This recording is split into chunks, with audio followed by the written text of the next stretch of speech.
எல்லோருக்கும் பணிவான வணக்கம். நம்முடைய ஐயா நமச்சிவாயா சேனலில் இருந்து அடியேன் இன்று தினமொரு திருக்கதையில் ஒரு சமயம் வாசுகி அம்மையார் தன்னுடைய கணவர் திருவள்ளுவருக்கு வீட்டினுள்ளே உணவு பரிமாறி கொண்டிருந்தார். அப்பொழுது காட்டிலிருந்து வந்த கொங்கண முனிவர் வெளியே நின்று கொண்டு, பௌதி பிச்சாந்தேகி, அன்னமிடுங்கள் தாயே, அன்னமிடுங்கள் என்று கேட்டுக்கொண்டிருந்தார். உடனே வாசுகி அம்மையார், சுவாமி கொஞ்சம் நேரம் பொறுங்கள், என்னுடைய கணவருக்கு உணவு பரிமாறி கொண்டிருக்கின்றேன், அவர் சாப்பிட்டு முடித்தவுடன் உங்களுக்கு வந்து உணவு அளிக்கின்றேன் என்று கூறிக்கொண்டிருந்தார். உடனே கொங்கண முனிவர் பல்லை நரநர என கடித்தவாறு அப்படியே கோபமாக நின்று கொண்டிருந்தார். கணவருக்கு உணவு பரிமாறிவிட்டு பிறகு வாசுகி அம்மையார் பொறுமையாக நிதானமாக அன்னத்தை எடுத்துக்கொண்டு வெளியே வந்து கொங்கண முனிவருக்கு உணவு அளித்தார்.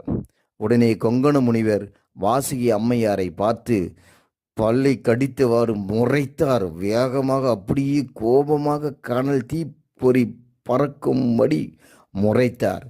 ஆனால் வாசுகி அம்மையார் சிரித்தபடியே, கொக்கென்று நினைத்தாயா கொங்கணவா என்று கூறினார். உடனே இதற்கு என்ன அர்த்தம் தெரியுமா? இங்கே வருவதற்கு, வாசுகி அம்மையார் வீட்டிற்கு வருவதற்கு முன்பே காட்டில் இருக்கும்போது கொங்கண முனிவர் மரத்துக்கு அடியிலே நின்று மரத்துக்கு அடியிலே உட்கார்ந்து தவம் செய்து கொண்டிருந்தார். அப்பொழுது மரத்திற்கு மேலே இருந்த கிளையில் உட்கார்ந்திருந்த ஒரு கொக்கானது அவர் மீது கக்கா போய்விடுகிறது. உடனே திரும்பி பார்த்து மேலே பார்த்து கொங்கண முனிவர் அந்த கொக்கை முறைத்தார். முறைத்த கணமே அந்த கொக்கானது எரிந்து சாம்பலாகி விடுகிறது. இப்பொழுது உங்களுக்கு புரிகிறதா? கொக்கென்று நினைத்தாயா கொங்கணவா, அந்த கொக்கை போல நான் எரிந்து விடுவேன் என்று நினைத்தாயா என்று கூறினார் வாசுகி அம்மையார். உடனே அவர் புரிந்து கொண்டார்.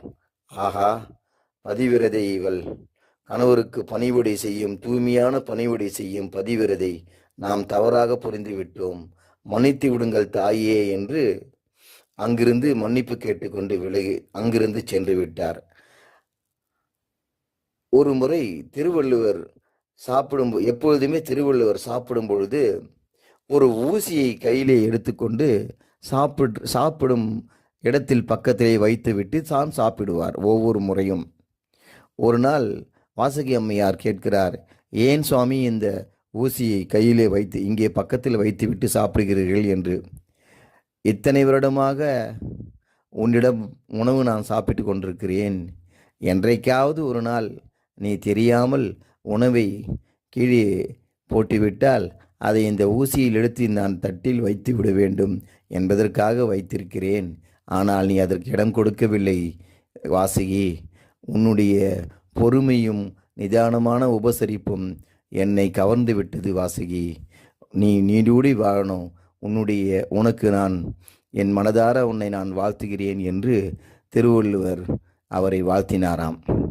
இப்படி திருவள்ளுவரும் வாசுகியும் இணைவிரியாக வாழ்ந்தார்கள் என்று கதை கூறுகிறது. ஆனால் உண்மையில் இப்படித்தான் வாழ்ந்தார்கள் என்றும் புராணங்கள் கூறுகிறது. இந்த கதை பிடித்திருந்தால் சந்தோஷம் அடையுங்கள், பிடிக்கவில்லை என்றால் வருத்தம் அடைய வேண்டாம். திருச்சிற்றம்பலம், திருச்சிற்றம்பலம்.